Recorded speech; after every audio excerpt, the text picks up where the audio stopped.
Hello dear fans. Why does the wind blow? The Earth's atmosphere is sometimes referred to as the fifth ocean. And just like the oceans, which are made of water, it is in constant motion. This movement is called the wind. Instructions. Step 1. The main cause of winds is convection. The heated air rises, and heavier cold air flows down from all sides in its place. Even a simple difference in the illumination of neighboring terrain is sometimes enough to cause a local breeze. Step 2.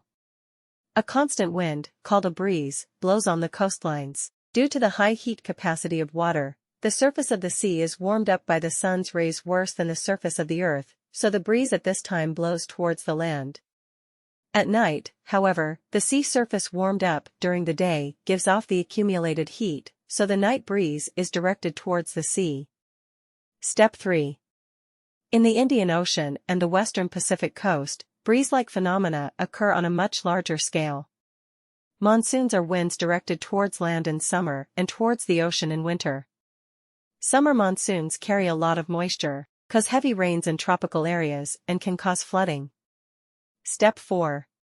Convection also occurs on a planetary scale. Cold air from the north and south poles continuously moves towards the equator heated by the sun.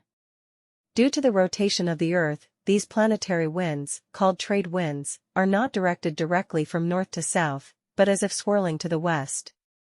Over the continents, the trade winds are disrupted by uneven terrain, but in the oceans they are surprisingly constant. Step 5. Unlike the oceans, where the currents are more or less constant, the directions of air flows in the atmosphere are constantly changing. In particular, because of this movement, huge air vortices periodically arise, in the center of which the pressure is either lowered, then they are called cyclones, or increased, in this case, they are called anticyclones. Step 6. The cyclone causes humid, cloudy weather with a small temperature difference throughout its area. The anticyclone, on the other hand, brings dryness, winter frost and summer heat.